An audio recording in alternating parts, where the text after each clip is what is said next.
In September 1991, shortly after the end of the Cold War, a cabal of elite bankers and intelligence spooks led by George H.W. Bush financed a $240 billion covert operations war chest through the purchase of 10-year securities that, as it happened, were scheduled to come due on September 12, 2001.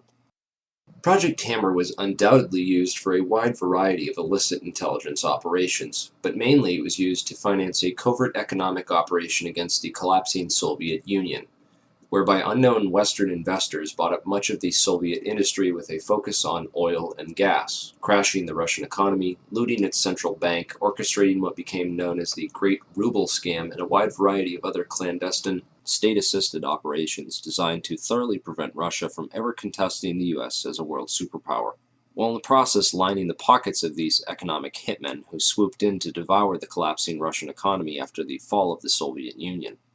A spectacular investment for all, at least until money laundering investigations began tracing all the money, or when the 10-year deadline came up and the securities became due and began the routine process of authenticity and ownership checks.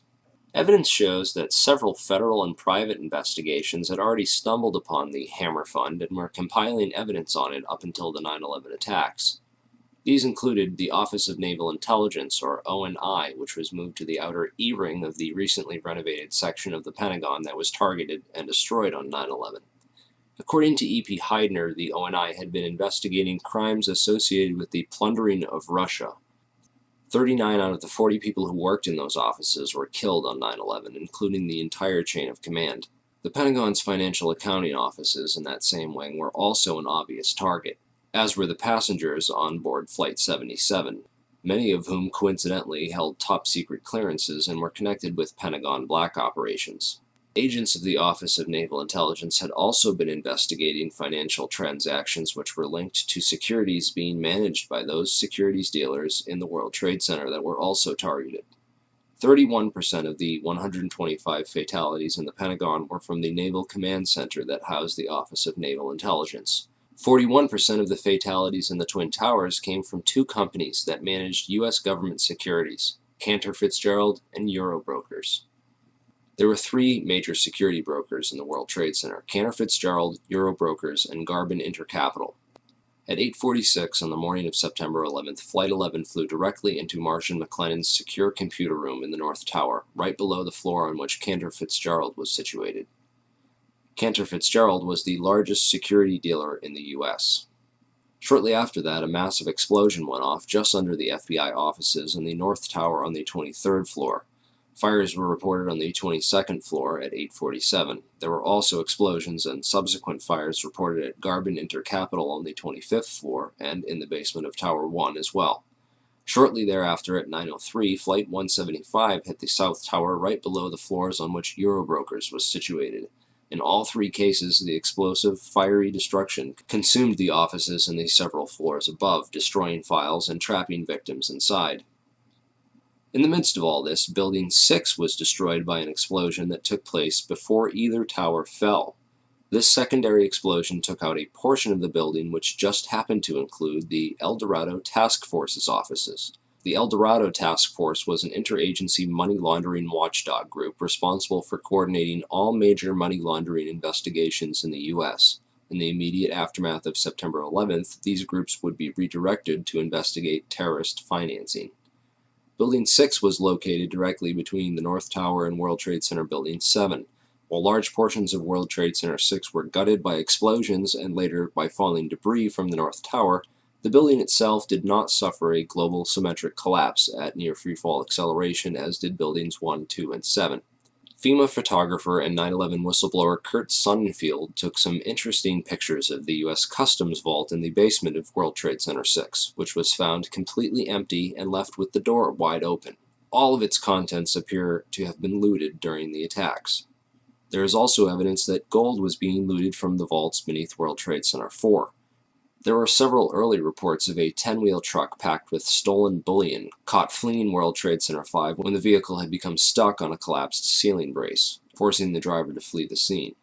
Many researchers have stumbled across one or two of these anomalies from time to time, the empty vaults, the secondary explosions, the fireproofing upgrades on the exact floors coinciding with failure and impact in the towers, the suspicious power downs and evacuation drills, the World Trade Center tenants and security firms like AIG, Marsh & McLennan, and Kroll, and their close ties with the intelligence community, etc., etc. These anomalies are not unrelated, but nevertheless became lost inside the chaos of that September morn, the aftermath, and subsequent cover-ups. Okay, so what does all this mean? Overall, a critical mass of brokers from the major government security brokerages in the Twin Towers had to be eliminated to create chaos in the government securities market. A situation needed to be created wherein $240 billion of covert securities could be electronically cleared without anyone asking questions, which happened when the Federal Reserve declared an emergency and invoked its emergency powers that very afternoon. On September 14th, the Securities and Exchange Commission declared a national emergency and for the first time in U.S. history invoked its emergency powers under the Securities Exchange Act Section 12K and eased regulatory restrictions for clearing and settling security trades for the next 15 days. These changes would have allowed the estimated $240 billion in covert government securities to be cleared upon maturity without the standard regulatory controls around identification of ownership. The towers needed to be demolished to create a big enough mess that the illicit activities taking place behind the scenes that morning could be hidden in the confusion of that day. Okay, now let's talk a little bit about who did it and how.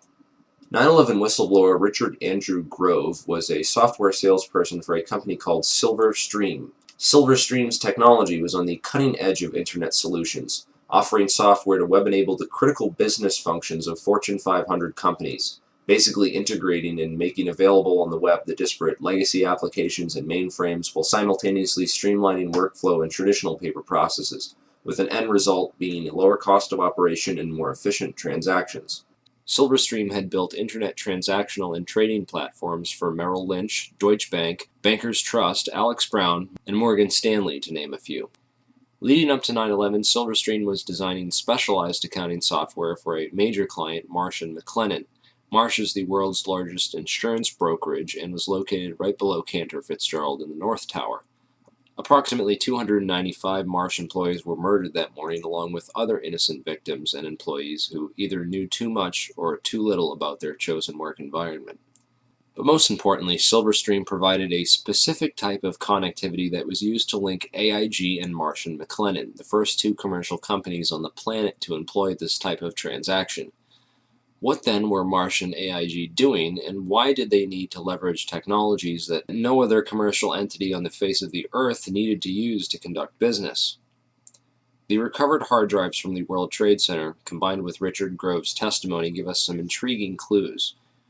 Grove discovered that Silverstream was overbilling Marsh to the tune of $7 million extra for fictitious and unneeded hardware. He also became aware of an exploitable flaw in the accounting software that had been sold to a variety of Marsh's clients and partners. When he brought this up to his superiors at Silverstream and others at Marsh, he was told to keep quiet and not to worry about it. But other friends of his at Marsh were also getting concerned and began documenting what was going on and raising concerns within the company. At last, they were finally granted a hearing with one of Marsh's high-ranking executives and were told to bring all their evidence to a hearing scheduled for 8:30 a.m. on September 11, 2001, on the 93rd floor. The high-ranking member of Marsh, who Grove did not name, would participate via teleconference from the safety of his home, while Marsh employees and potential whistleblowers, Gary Lasko, Catherine Lee, Ken Rice, Richard Brewhart, and John Oltzhofer, would die in the meeting room in the North Tower with all their evidence when American Airlines Flight 11 would impact that very section of the building. Richard Grove fortunately got stuck in traffic that morning and didn't make it. Computer hard drives recovered from the World Trade Center show a spike in suspicious transfers that took place within the World Trade Center as the 9/11 attacks were unfolding. Richard Grove is convinced that these suspicious money transfers were performed electronically using Silverstream software, and that the overbilling of Marsh was hush money for the operations. It would certainly have helped clear up that $240 billion in securities and make it look like any of those companies might have done it. The recovered hard drives and financial transactions from 9/11 all show clear evidence that something was going on that morning. Marsh's CEO at the time was Jeffrey Greenberg, the son of Maurice Greenberg of AIG. Most insurance companies were hurting badly in late 2001 after $40 billion in insurance settlements had been paid out for the devastation caused by the 9/11 attacks. Yet one insurance company did not suffer quite the same losses as the other companies did. American International Group, or AIG as it turns out, is much more than an insurance company. With its long ties to the intelligence community, AIG was founded by OSS operative Cornelius V. Starr, 2 R's, the uncle of Clinton's friend Kenneth Starr. AIG currently operates a complex network of shell companies and other entities which operate internationally and have been used for clandestine intelligence gathering and other covert activities for decades. The company that ran security in the World Trade Center, Kroll Associates, was owned by AIG. The CEO of AIG on 9/11 was a guy named Maurice Greenberg, who was actually nominated for the position of Director of Central Intelligence after he authored a report for the Council on Foreign Relations, of which he's a high-ranking member, where he advocated that FBI and Drug Enforcement Agency agents operating abroad should not be allowed to act independently of either the ambassador or the CIA, lest pursuit of evidence or individuals for prosecution cause major foreign policy problems or complicate ongoing intelligence and diplomatic activities. Of course, this type of policy is essentially a continuation of things like Executive Order 12333 and the CIA-assisted Contra cocaine trafficking that went on as an immediate result. These backdoor agreements open the floodgates for government drug money laundering and narco-trafficking. Former LAPD narcotics detective turned whistleblower Michael Ruppert has written a series of excellent articles documenting AIG's involvement in drug money laundering, undoubtedly revealing yet another motive for the invasion of Afghanistan, a country which currently produces over 90% of the world's heroin supply.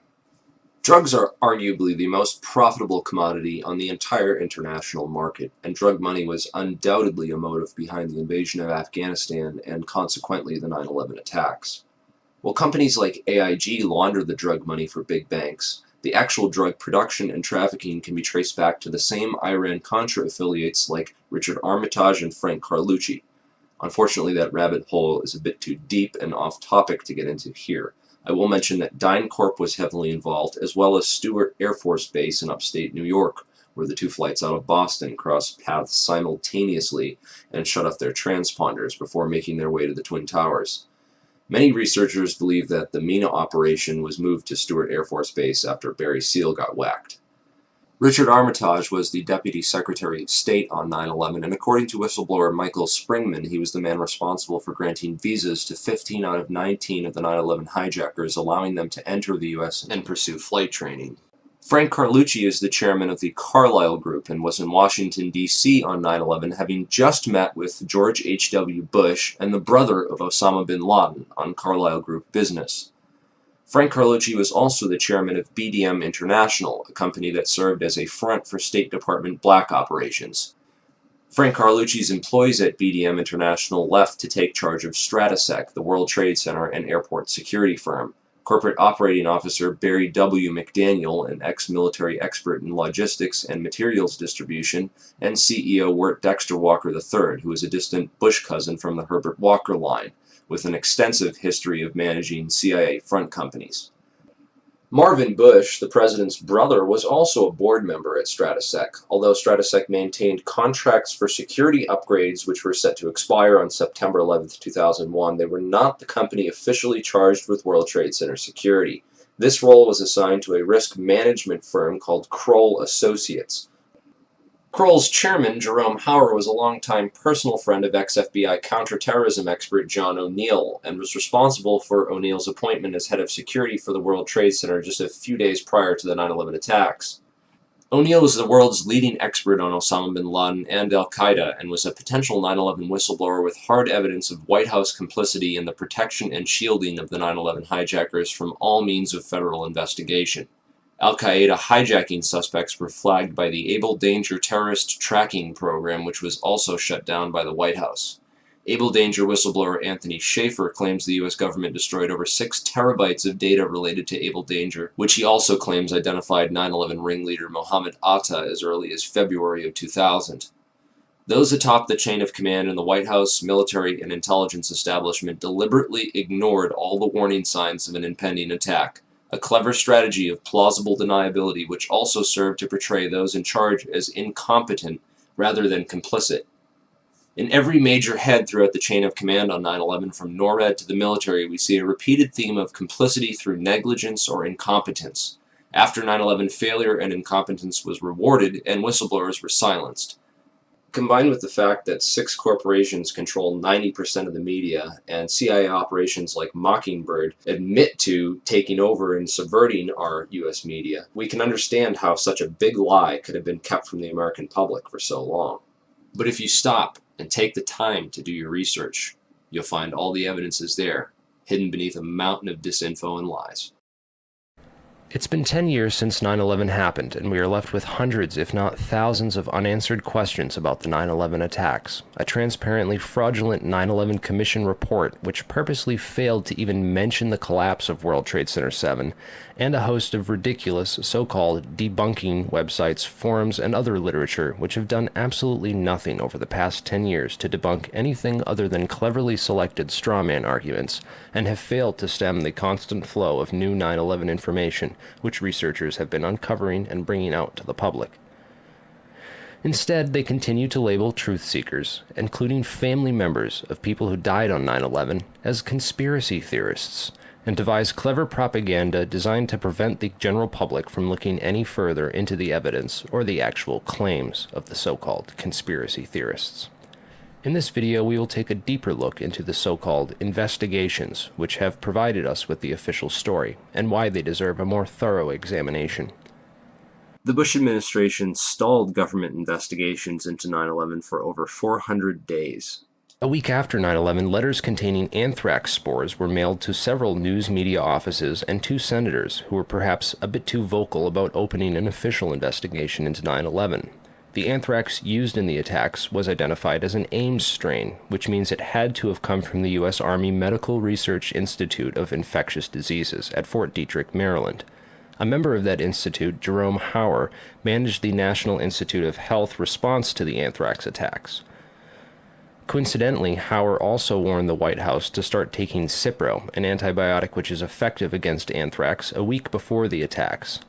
Jerome Hauer also happened to be a managing director at Kroll Associates, which ran security at the World Trade Center up until the weekend before 9/11, when that role was personally handed off by Hauer to FBI agent John O'Neill, who would later die in the attacks, drawing strong suspicion that he was set up due to his knowledge of Al-Qaeda and the 9/11 hijackers, whom he was blocked from investigating while he was working at the FBI. In January 2002, President Bush personally asked Senate Majority Leader Tom Daschle to limit the congressional investigation into the events of September 11th. The Bush administration only formed the 9/11 Commission after being prodded by the victims' families, who lobbied Congress for over a year to open the investigations.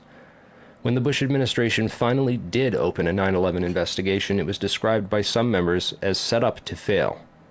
The President has said only a minority of the Commission can see a minority of the documents, and then they have to clear what they're going to say to the rest of the Commission with the White House. If you're one of those 4 that gets to see these documents, would that change your opinion? No. They don't want any more eyeballs to see their documents than they can possibly get away with. It's a scam. It's absolutely disgusting. They even attempted to appoint Henry Kissinger, a known cover-up mastermind, as head commissioner. He resigned after victims' family members asked him sensitive questions about his connections to the bin Laden family and the Carlyle Group. Philip Zelikow wrote the conclusions for the report before the investigation ever began, and even then any areas which did not support the official story were neither mentioned nor investigated by the 9/11 Commission. 6 out of 10 members of that commission have discussed on record how the government lied about the official story, and 70% of the questions posed by the victims' families were never answered or officially investigated. It's important to look at what happened to the evidence from 9/11. The day of 9/11, most of the FBI was in Monterey, California on an agency retreat. Let's go to our State Department correspondent, Andrea Mitchell. Andrea, what can you tell us? Well, this from the FBI. The State Department has been evacuated. There was a meeting going on in the Operations Center. Other top officials were in the Situation Room at the White House. Colin Powell is in Bogota, Colombia, on a 2-day trip. But this very interesting information, Katie, Matt, and Tom, from the FBI, they had been operating a massive exercise from their hostage rescue unit All of their top teams, about 50 personnel, helicopters, equipment, were in Monterey, California for the last 2 days, scheduled to fly back today commercially. So all of those people are out of place. It's fair to say, according to sources that we've talked to here at NBC, that the FBI rescue operations and other FBI operations are really in chaos right now because they can't reach their officials in New York. All of their phone lines are down, and now you've got all of their special experts on this stuck in Monterey, California, trying to get a military flight back because there are no longer commercial flights. So they are seriously out of pocket, and there is a real breakdown of the FBI anti-terror coordination team, which is, of course, the principal team that would lead any effort and was so effective under Jim Kallstrom in New York City during the World Trade Center bombing and the TWA explosion, which, of course, turned out not to be terror. Now, Andrea, is the State Department... This was essential for keeping the more experienced and honest members of the agency as far away from the crime scene as possible, while other agency insiders could be assigned to the investigations before their counterparts returned. Federal authorities such as FEMA and the CIA took immediate control over the crime scene and began whisking away evidence that very same night. Turner Construction, one of the primary contractors at Ground Zero, occupied the 38th floor of the North Tower and was involved in performing the fireproofing upgrades inside the towers. It has been noted that these upgrades were completed in the 3 years before 9/11 on floors that match up almost identically to the floors of impact and failure on 9/11. Once the cleanup was fully coordinated, the operations were consolidated under the control of two primary contractors, AMEC Construction Management and Bovis Lend-Lease. These are the two companies that were originally assigned to the areas of Ground Zero that included the North Tower, AMEC, and the South Tower, Bovis. A truly surprising fact is that at the time of the attacks on 9/11, AMEC had just completed a $258 million refurbishment of Wedge 1 of the Pentagon, which is exactly where American Airlines Flight 77 impacted that building.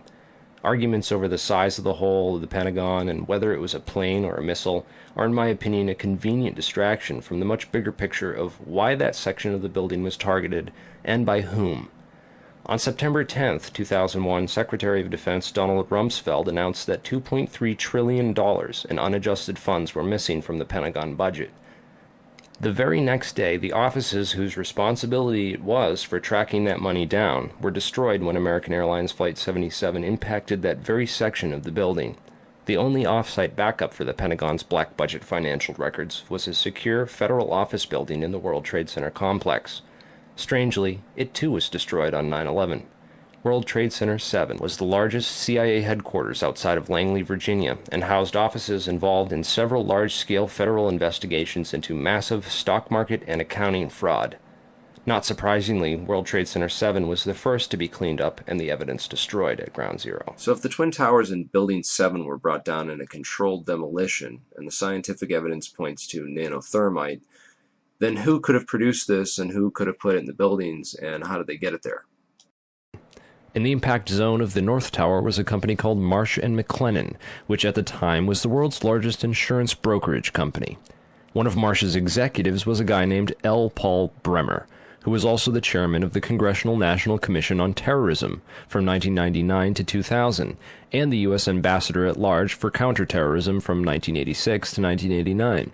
Instead of going to work on the day of 9/11 and dying inside the towers with hundreds of his employees, Bremer decided to go on MSNBC and tell the world that Osama bin Laden was behind the attacks and possibly Iraq and Iran, and then he demanded the most severe military response we can come up with. L. Paul Bremer was called away from Marsh in 2003 to become the Iraq occupation governor, a role he has been widely criticized for. So Bremer not only worked inside the buildings, but had offices directly in the impact zone of the South Tower where Flight 175 would hit. He missed work on 9/11 to give us the official story on national television, and went on to be the Iraq occupation governor. You really can't get more connected to 9/11 than that.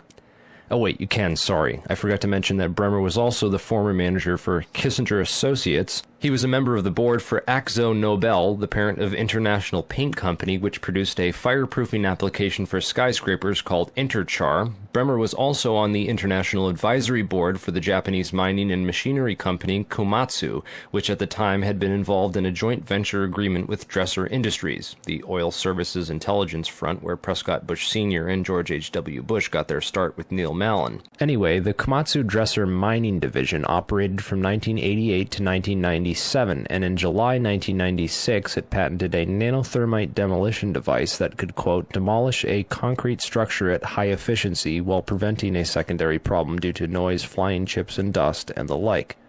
As many of you know, residues of thermite, a highly energetic chemical mixture, have been confirmed in samples of World Trade Center dust, and the use of thermite at the World Trade Center was also revealed by environmental data.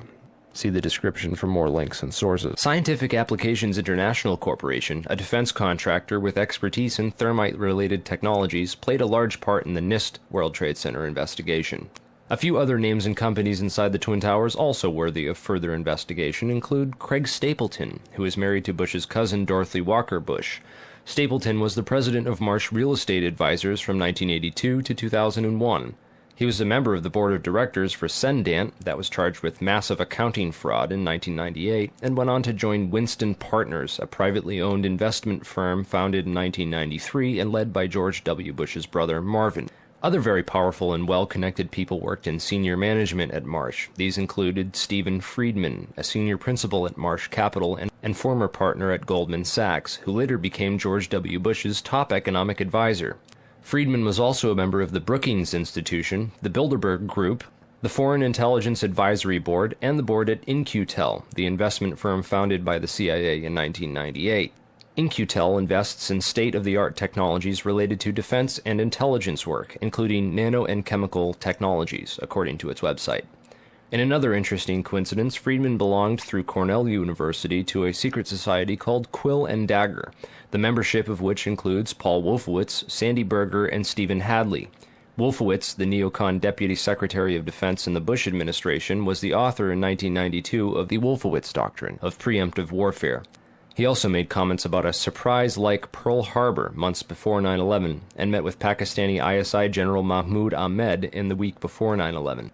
Berger, the national security advisor to President Clinton, was later caught stealing documents from the 9/11 Commission investigation. Berger was also the boss of White House counterterrorism czar Richard Clarke, and together with Hadley, who was Condoleezza Rice's deputy, was responsible for delaying or obstructing Clarke's plans to stop al-Qaeda in January of 2001. Jeffrey Greenberg resigned from Marsh & McLennan after being accused of serious financial crimes. The first plane of 9/11 flew directly into his company's secure computer room in the North Tower. Jeffrey Greenberg is a member of the Brookings Institution and the Trilateral Commission. Jeffrey Greenberg rose quickly through management at Marsh, having come there directly from AIG in 1995, and then becoming CEO just 4 years later. At Brookings, Greenberg hobnobbed with Lee Hamilton, co-chair of the 9/11 Commission. There's also Jim Pierce, another Bush cousin, who was managing director of Aon Corporation, who, according to the NIST report, modified unknown sections of Floor 83 in the South Tower in 1997. Jim Pierce had arranged a meeting on the 105th floor of the South Tower for that morning. Pierce survived that day, despite the fact that 12 people came to the meeting in the South Tower and 11 of them died. The location of the meeting had been changed the night before to the Millennium Hotel, where Pierce watched the South Tower as it was hit by the aircraft. Apparently, the meeting attendees were not all notified of the change in location. Another interesting character is Joseph Kasputis, of Baseline Financial Service, which occupied the impact zone of the South Tower on floors 77 and 78, where United Airlines 175 impacted. Kasputis has a history of being well connected to the highest levels of government, as well as to the defense and intelligence industries. Kasputis worked from 1972 to 1977 for the U.S. Department of Commerce and Defense. He was also the deputy director of Nixon's White House task force that dealt with the Arab oil embargo of 1973, and was instrumental in the creation of the Department of Energy. Kasputis went on to run a large corporation called Primark that had offices in both towers on 9/11. One of the subsidiaries of Primark, the Analytical Sciences Corporation, TASC, worked with so-called black or top-secret programs. TASC also worked closely with the National Institute of Standards and Technology. Kasputis was also a member of the Logistics Management Institute, LMI, whose members included Paul Kaminsky of In-Q-Tel and General Dynamics, Charles DiBona of Halliburton, Skull and Bones member Joseph Samuel Nye, and Michael Daniels of Scientific Applications International Corporation. LMI's self-proclaimed role is advancing the science of government. Casputi's connections to the DOE from 1977 through at least 1997 are interesting, considering that the DOE was developing thermite ignition devices as early as 1983.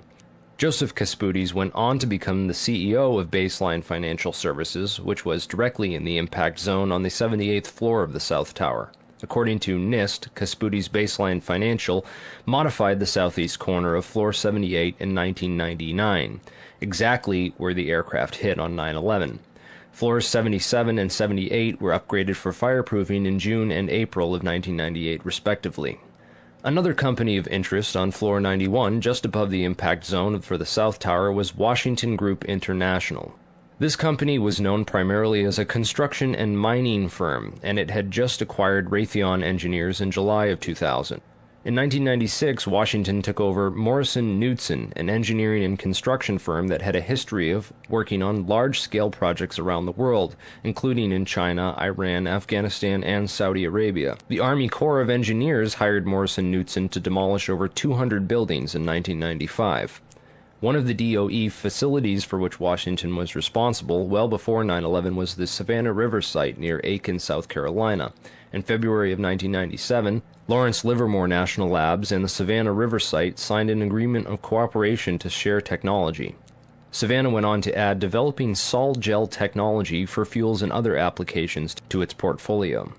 Sol gel technology is utilized by Lawrence Livermore National Laboratories for making nanothermites. In another coincidence, Savannah River Technology staff participated in the search and rescue operations at Ground Zero by providing unique tools. Just before 9/11, Washington was going through a tough time financially and sought Chapter 11 bankruptcy protection. Securities and Exchange Commission documents show that Washington made court-ordered pre-petition payments as part of these proceedings to a number of companies, including Komatsu. Washington also made payments to Greenhorn and O'Mara, whose employee, Teresa McAllister, was a lead author of the FEMA and NIST reports on the World Trade Center disaster, and to Sumitomo Bank, which was closely allied with Komatsu. Building 7 was a 47-story federal office building in the World Trade Center site, which collapsed at 5:20 p.m. on the afternoon of 9/11. This building was home to the CIA, in fact, the largest CIA headquarters outside of Langley, Virginia. It also housed offices for the Secret Service and the Securities and Exchange Commission. One of the most interesting tenants, however, was then Mayor Giuliani's Office of Emergency Management and its Emergency Command Center on the 23rd floor. This floor received $15 million worth of renovations, including independent and secure air and water supplies, and bullet and bomb-resistant windows designed to withstand 200-mile-per-hour winds. Mayor Giuliani was a former U.S. prosecutor for the South District of New York from 1983 to 1989, who was in charge of investigating the terrorist financing Bank of Credit and Commerce International. After he left his job as a prosecutor to start a political career, he worked for a law firm called White & Case that actually represented BCCI. So he went from prosecuting the BCCI to working for a law firm which defended the BCCI. This was likely his foot in the door of this underground corporate criminal network. Giuliani would later help to destroy all the crime scene evidence from Ground Zero. Giuliani's sidekick on 9/11 was Police Commissioner Bernard Kerik, who appeared to be coaching some of Rudy's actions that day, keeping him away from the media and even answering questions for him about explosives in the buildings. In fact, Bernard Kerik gave us the first official government pronouncement that no explosives were involved in the destruction of the World Trade Center buildings. Kerik's department was also the same one that found that pristine, completely undamaged hijacker's passport, which survived a plane impact, and Fireball, which destroyed 2 titanium black boxes and 3 towers. Yeah, Kerik would later receive a nomination from President Bush to become Director of Homeland Security, which he declined for personal and political reasons, and instead took a job training the Iraqi police force in Iraq alongside L. Paul Bremer. Both men are credited for turning Iraq into the unwinnable quagmire it is today. In February of 2010, Kerik was sentenced to 4 years in federal prison for conspiracy and fraud charges, unrelated to the crimes of 9/11, unfortunately, but it still goes to show you what kind of person he is. Definitely the kind of person you'd want inside the New York City police force during a staged event like 9/11. And lastly, we have the Pentagon. It's certainly peculiar, to say the least, that al-Qaeda terrorists hell-bent on destroying the USA would not crash their plane into the north wing of the Pentagon, where all the most important offices were, like Donald Rumsfeld, John Ashcroft, etc., and that they would instead choose to target the one section of the Pentagon that had most recently been refurbished to withstand missile impacts. It's also interesting to note that the company which completed the $258 million refurbishment to Wedge 1 of the Pentagon was also hired as a contractor to clean up Ground Zero in New York City. Wedge 1 also coincidentally housed the Pentagon's Budget Analyst Office, where DoD staffers were working on the mystery of the $2.3 trillion that was reported missing by Defense Secretary Donald Rumsfeld in a press conference the day before 9/11. The Pentagon's comptroller in charge of that money at the time was an interesting fellow named Dov Zakheim, a member of the Council on Foreign Relations, the International Institute for Strategic Studies, and a contributor to the neocon think tank Project for the New American Century. Zakheim helped write the PNAC document Rebuilding America's Defenses, in which he is credited for the line which states, "Further, the process of transformation, even if it brings revolutionary change, is likely to be a long one, absent some catastrophic and catalyzing event, like a new Pearl Harbor." Several members of the Bush administration, including President Bush himself, would later refer to 9/11 as a new Pearl Harbor. A respected and established voice in the intelligence community, his views were eagerly accepted. And Dov went from his position at Systems Planning Corporation to become the comptroller of the Pentagon in May of 2001. Perhaps not so coincidentally, it was an SPC subsidiary, Tridata Corporation, that oversaw the investigation after the terrorist attacks on the World Trade Center in 1993. SPC, according to their official website, specializes in many areas of defense technology production and manufacture, including a system developed by their radar physics group called the Flight Termination System, or FTS. This is a system used to destroy target drones, craft that would be fired on by test aircraft or weaponry, in the event of malfunctions or misses. This highly sophisticated wargame technology allows the control of several drones from a remote location on varying frequencies and has a range of several hundred miles. This technology can be used on many different types of aircraft, including large passenger jets. According to the SPC website, a recent customer at that time was Eglin Air Force Base, located in Florida. Eglin is very near another Air Force base in Florida, MacDill Air Force Base, where Dov Zakheim contracted to send at least 32 Boeing 767 aircraft as part of the Boeing Pentagon tanker lease agreement. As the events of September 11, 2001 occurred, little was mentioned about these strange coincidences and the proximity of Dov Zakheim and his group. Since there was little physical evidence remaining after the events, investigators were only left with photographic and anecdotal evidence. This is a photograph of the Flight Termination System module from their site. Note it has a cylindrical shape and is consistent with the size and shape of the object observed under the fuselage of Flight 175. The Boeing lease deal involved the replacement of the aging KC-135 tanker fleet with these smaller, more efficient Boeing 767s, which were to be leased by Dov Zakheim's group. The planes were to be refitted with refueling equipment, including lines and nozzle assemblies. In this enlargement of Flight 175, we can clearly see a cylindrical object under the fuselage and a structure that appears to be attached to the right underside of the rear fuselage section.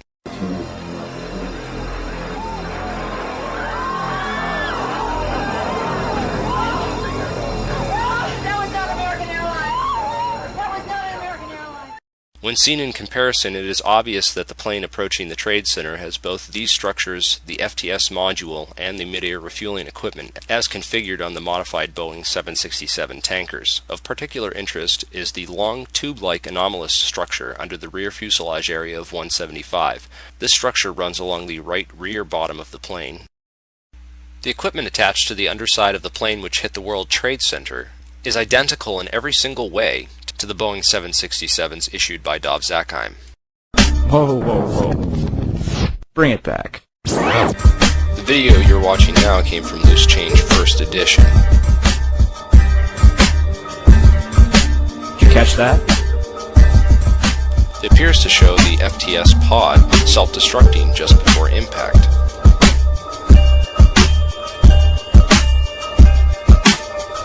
Also, notice that the flash is reflected in the fuselage of the plane. The flash is also present in footage taken by Evan Fairbanks, Jennifer Spell, CNN. Al-Qaeda certainly couldn't have added this equipment at Logan International Airport. And even if they did, the flight crew would have noticed it. So where did this plane come from?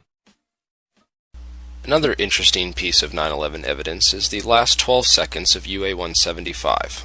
Since every amateur videographer in New York City had their cameras pointed up at the burning Tower 1, the second plane strike was filmed from nearly every conceivable angle.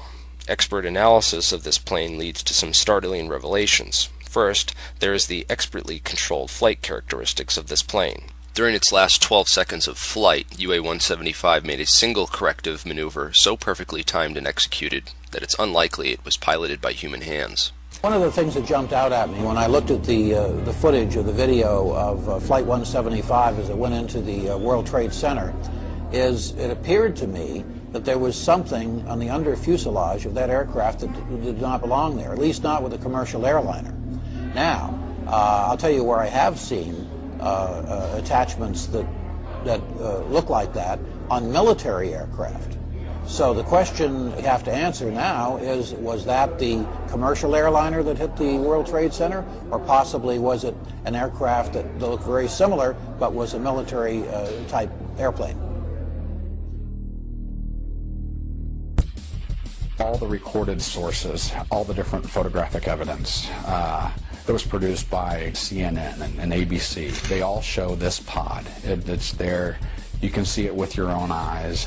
And in my professional opinion, that there was a pod attached to the bottom of that aircraft, and therefore it was not United Airlines Flight 175. If you take a careful look at the flight paths of American Airlines 11 and UA-175, the two flights that took off from Boston's Logan Airport and crashed into the Twin Towers, you'll find a major clue. Not only did both these planes cross paths directly over Stewart Air Force Base, but they did so at the exact same time. Another odd synchronicity is Flight 93, which had been sitting on the tarmac delayed at the airport for nearly 40 minutes with no explanation. Originally scheduled to take off at 8:01 a.m., it was delayed until the moment that Flight AA-11 crashed into the North Tower at 8:43 a.m. Another interesting piece of evidence that ties Stewart Air Force Base to the center of this 9/11 conspiracy is the white mystery planes spotted over Washington and the Pentagon. Through careful investigation, we've been able to map out the flight paths of these two ominous aircraft, which have been identified as E-4Bs, a type of aircraft that the military uses as mobile command posts. What concerns me is that both of these aircraft took off from and landed at Stewart Air Force Base.